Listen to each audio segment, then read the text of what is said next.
Hello friends, welcome to legal literacy YouTube channel. Legal literacy YouTube channel में आपका स्वागत है। फ्रेंड्स, आज हम बात करने वाले हैं लॉ ऑफिसर्स की वैकेंसी। जो भारत की महारत्न कंपनी है हिंदुस्तान पेट्रोलियम कॉरपोरेशन लिमिटेड में लॉ ऑफिसर की वैकेंसी आई है, जिसके बारे में फुल इन्फॉर्मेशन देंगे। और काफ़ी अच्छी भारत की महारत्न कंपनी है फ्रेंड्स, और काफ़ी अच्छा इसमें सैलरी पैकेज भी है और बहुत ज़बरदस्त अपॉर्चुनिटी है आपके लिए। अगर आप लॉ ग्रेजुएट हैं तो इसको आप मिस मत करना। तो फ्रेंड्स, इसके बारे में पूरी बात करेंगे। इससे पहले मैं बता दूं कि आप इसका नोटिफिकेशन कहां से डाउनलोड करेंगे। तो फ्रेंड्स, इसका नोटिफिकेशन आप डाउनलोड करेंगे जो हिंदुस्तान पेट्रोलियम कॉरपोरेशन लिमिटेड की ऑफिशियल वेबसाइट पे जाएंगे, और ऑफिशियल वेबसाइट पे जाने के बाद इसके करियर सेक्शन में जाके आप इसका नोटिफिकेशन डाउनलोड कर सकते हैं। और इसका नोटिफिकेशन का लिंक आपको वीडियो के डिस्क्रिप्शन में भी मिल जाएगा और टेलीग्राम चैनल पे भी आप ले सकते हैं। तो आगे बढ़ते हैं फ्रेंड्स, इसमें बात करते हैं क्या बात है, तो देखते हैं। तो फ्रेंड्स, इसमें वैकेंसी देखते हैं। तो इसमें बहुत सारी वैकेंसीज़ हैं, तो बहुत सारी वैकेंसीज़ की हम बात नहीं करेंगे। इसमें हम देखते हैं लीगल की वैकेंसी। तो लीगल वैकेंसी आप देखते जाइए कहाँ पे है। यहाँ पे 2.17 जो नंबर है ये लॉ ऑफिसर की वैकेंसी है और लॉ ऑफिसर एचआर है। दो तरह की वैकेंसी है, दोनों E2 कैटेगरीज में आता है फ्रेंड। और दोनों वैकेंसीज में लॉ ऑफिसर की 5 वैकेंसी है और लॉ ऑफिसर एचआर की 2 वैकेंसी है।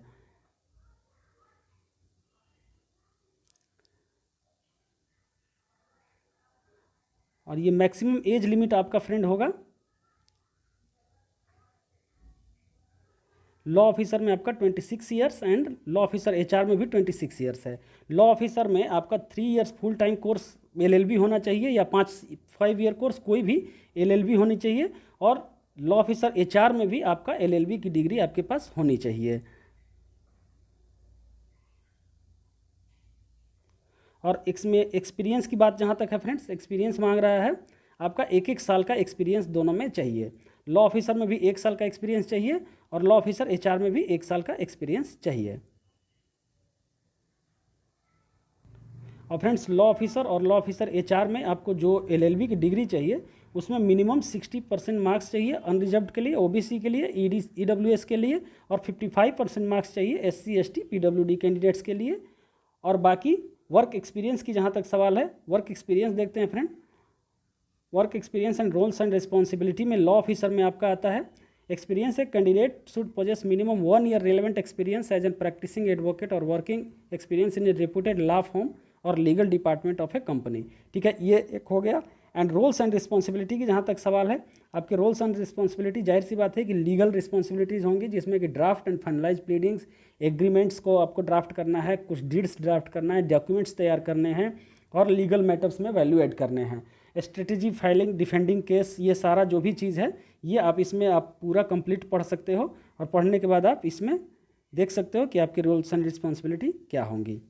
लीगल ऑफिसर एचआर में भी वही चीज़ है, एचआर में भी आप इसका पूरा पढ़ सकते हैं, एक्सपीरियंस क्या चाहिए और रोल्स एंड रिस्पॉन्सिबिलिटी आपकी क्या होनी चाहिए।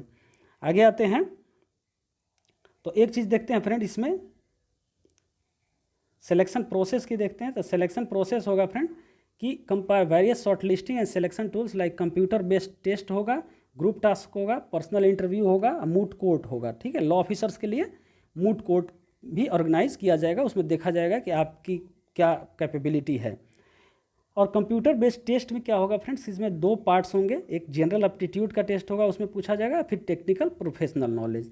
तो जनरल एप्टीट्यूड में आपको इंग्लिश लैंग्वेज होगा, क्वांटिटेटिव एप्टीट्यूड टेस्ट होगा और इंटेलेक्चुअल पोटेंशियल टेस्ट होगा। ठीक है, जिसमें लॉजिकल रीजनिंग और डाटा इंटरप्रिटेशन होगा।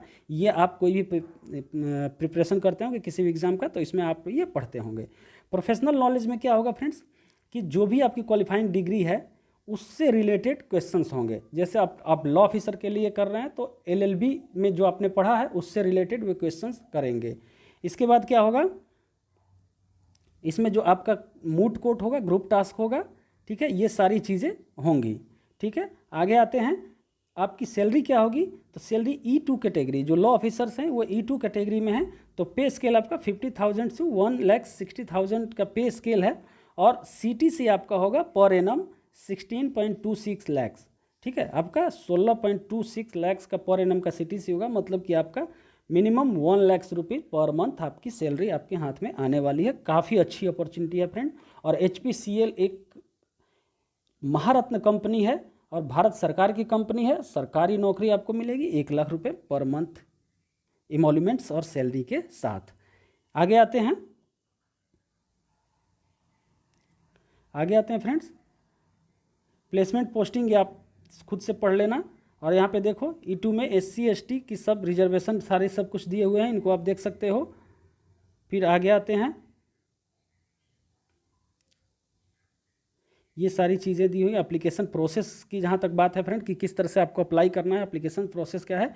एप्लीकेशन आपका 23 जून 2022 से 22 जुलाई 2022 तक आपका एप्लीकेशन एक्सेप्ट होगा, और 22 जुलाई 2022 मतलब आपका लास्ट डेट होगा। ओके, 22 जुलाई 2022 तक आप एप्लीकेशन देख सकते हैं।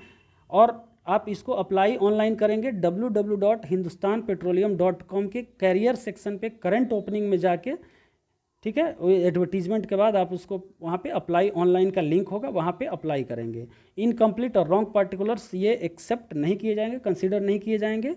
और एक आपके पास ईमेल आईडी और मोबाइल नंबर होना चाहिए, वो हर एग्ज़ाम में आपके पास होना चाहिए, जो कि जब तक एग्ज़ाम आपका कंप्लीट नहीं हो, पूरा प्रोसेस कंप्लीट नहीं हो जाए, आपकी ज्वाइनिंग ना हो जाए, तब तक वो चालू रहने चाहिए। ऐसा नहीं हो कि आप एक मोबाइल नंबर आपने दिया और एग्ज़ाम कंप्लीट नहीं हुआ, आपका वो मोबाइल नंबर बंद हो गया, तो फिर आपको कांटेक्ट नहीं कर पाएगा कंपनी और आपके हाथ से ये अपॉर्चुनिटी निकल जाएगी। आगे आते हैं,